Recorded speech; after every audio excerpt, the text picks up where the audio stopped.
மனிதனுடைய பொருளாசை, பொருளாதாரத்தை அவன் அதிகப்படுத்த வேண்டும் என்ற ஆசை அவனை தங்களுடைய அந்த இறைவனுடைய நினைவை விட்டும் திருப்பி விடுகின்றது என்று அல்லாஹ் சொல்லி காட்டுகின்றான். துஹிப்பூனல் மாலஹ ஹுப்பன் ஜம்மா, அவன் பொருளாதாரத்தை ரொம்ப அளவு கடந்து நேசிக்கக்கூடியவனாக இருக்கின்றான். இன்னல் இன்சான லி ரப்பிஹி ல கனூத் வ இன்னஹு அலா தாலிக ல ஷஹீத், அல்லாஹ் குர்ஆனில் சொல்லி காட்டுகின்றான். மனிதன் தன்னுடைய ரப்புக்கு நன்றி கெட்டவனாக இருக்கின்றான், அதற்கு அவனே சாட்சியாளனாகவும் இருக்கின்றான். வ இன்னஹு லி ஹுப்பில் ஹைரி ல ஷதீத், அதற்கு என்ன சாட்சி தெரியுமா? அதுக்கு அவனே சாட்சியாளனா எப்படி மாறுறான் தெரியுமா? காசு அதிகமாக நேசிக்கிறான் அப்படின்றான்.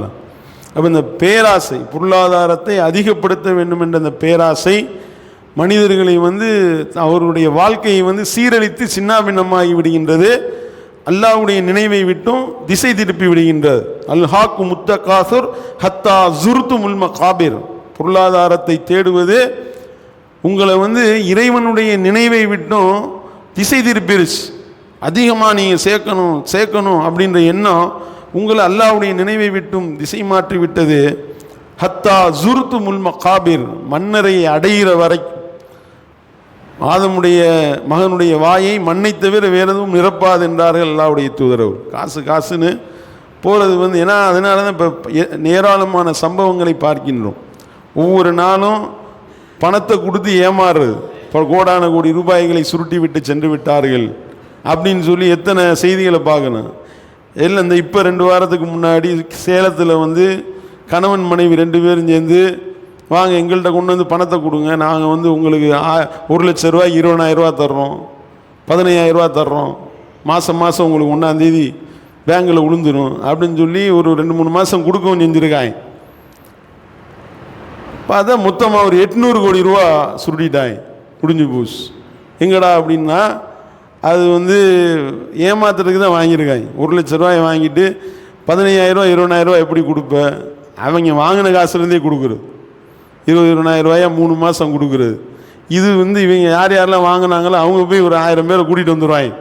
பாருங்கள் 20,000 ரூபா விழுந்துருச்சு, இந்த இருக்குது பேங்க் ஸ்டேட்மெண்ட்டுன்னோடையும் அதை நம்பி கோடிக்கணக்கான ரூபாய்களை போடும் பொழுது ஓன்ட்ட வாங்கின காசை தான் அவன் திருப்பி கொடுத்துருக்கான். அந்த அறிவு இல்லாமல் பாருங்க, கற்பனை உலகத்தில் போயிடுது. 1 மாதம் 20,000 ரூபா தர்றான், அப்போ 10 மாதம் 2 லட்சம், 10 வருஷம் 20 லட்சம், அப்படியே கணக்கு போட்டு 2 கோடி 50 கோடின்னு கணக்கு போட்டுரு.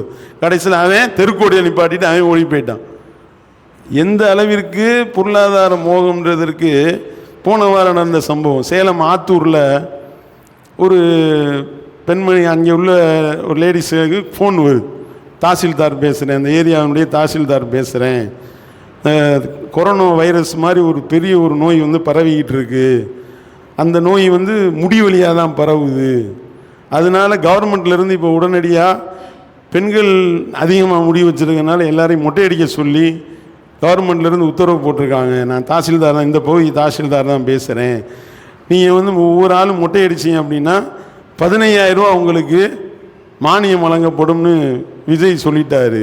அவங்க நம்பிட்டாங்க, விஜய் என்னென்னமோ சொன்னார், இதுவும் சொல்லியிருப்பார் போல் அப்படின்னு. அப்படி நீங்கள் மொட்டை அடித்து நீங்கள் தாசில்தார் நம்பருக்கு வாட்ஸ்அப்பில் மொட்டை போட்ட ஃபோட்டோவை அனுப்பிட்டு உங்களுடைய அக்கௌண்ட் நம்பரை அனுப்பிட்டீங்கன்னா 15,000 ரூபா உங்களுக்கு போட்டுருவோம் அப்படின்னோடனே அதோட சொன்னவன் என்ன செஞ்சிருக்கான், நீங்கள் இந்த ஆஃபர் 8 நாள் தானா, 8 நாளில் அதுவும் முடிஞ்சு சொல்லியிருக்கான், 8 நாள் முடிஞ்சு போயிடும், அதுக்குள்ளே நீங்கள் எவ்வளோ பேருக்கு மொட்டை அடிக்க முடியுமோ அடிச்சிங்க. அப்படி நீங்கள் ஒவ்வொரு ஆளையும் கூட்டிகிட்டு வந்தீங்கன்னா உங்களுக்கு 6,000 ரூபா கமிஷன் அதில் அப்படின்றியான். அந்த அம்மா பார்த்துருக்கு, பக்கத்தில் யாராவது மாமியார் இருந்திருக்கு, மாமியாரை கூட்டிகிட்டு போய் 2 பேர் மொட்டையை போட்டு ஃபோட்டோ எடுத்து அனுப்பியிருக்காங்க. அனுப்பிட்டு ஃபோன் அடித்தா செல்லு சுவிட்ச் ஆஃப். கடைசியில் என்னடா எவன்டா தாசில்தார்னு பார்த்தா அவன் டூப்ளிகேட் சும்மா ஏமாத்துறதுக்காக அந்த நம்பரை கொண்டு போய் போலீஸில் கம்ப்ளைண்ட்டை கொடுத்து கடைசியில் அவனை பிடிச்சிட்டாங்க. பிடிச்சி அவனை விசாரிச்சிருக்காங்க. இல்லை பணவெறி மக்களுக்கு எவ்வளோ இருக்குதுன்னு கன்ஃபார்ம் பண்ணுறதுக்கு தான் செஞ்சேன்ருக்கான் அவன். அப்போ எவனோ ஒருத்தையும் ஃபோன் பண்ணி ஒரு 15,000 ரூபா தரேன்னொன்னையும் மொட்டை அடிக்க முடிய பெண்கள் எந்த அளவுக்கு பாதுகாப்பாக அதை இது பண்ணுவாங்கன்னு இல்லை சொல்ல வேண்டியதில்லை.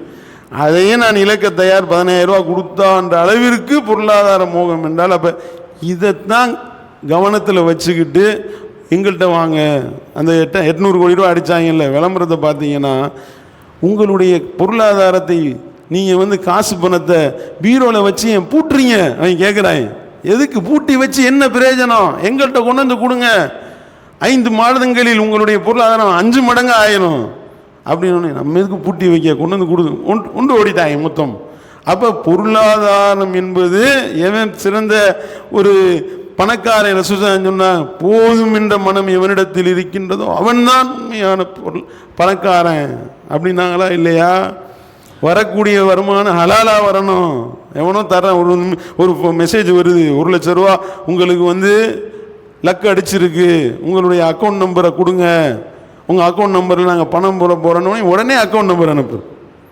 உடனே அக்கௌண்ட் நம்பர் அனுப்பி எத்தனை மணிக்கு போடுவீங்க, போய் எடுத்துடலாமா? அவன் ஒரு ஓடிபி உடனே வரும், அதை சொல்லுங்க. அவன் ஒரு ஓடிபியை சொன்னவனையும் மொத்தமாக போச்சு காசு. ஏமாத்துறான்ல. நமக்கே மெசேஜ், 1 லட்ச ரூபா உங்களுக்கு விழுந்துருக்கு, உங்களுக்கு வந்து இந்த மாதிரி பணம் போட போகிறேன், ஒரு 5000 ரூபா இந்த அக்கௌண்ட்டுக்கு போட்டு விடுங்கன்னு நான் சொன்னேன். நீ அந்த 5000 ரூபா நீ எடுத்து 95000 போட்டு விடு திரும்ப அப்படின்னோனையும் அப்படியான்னு வச்சுட்டாங்க. எல்லாம் வடநாட்டுக்காரையும் தான் பேசுகிறாங்க அதிகம். அப்போ இதெல்லாம் நம்ம கவனத்தில் கொண்டு இறைவனுக்கு நாம் அஞ்சி நம்மளுடைய ஹலாலான அடிப்படை நம்முடைய வருமானத்தை ஆக்க வேண்டும். அல்லாஹ்வுடைய தூதர் எப்படி சொன்னாங்களோ அந்த மாதிரி வாழ்ந்து நம்ம சம்பாதிப்போம்.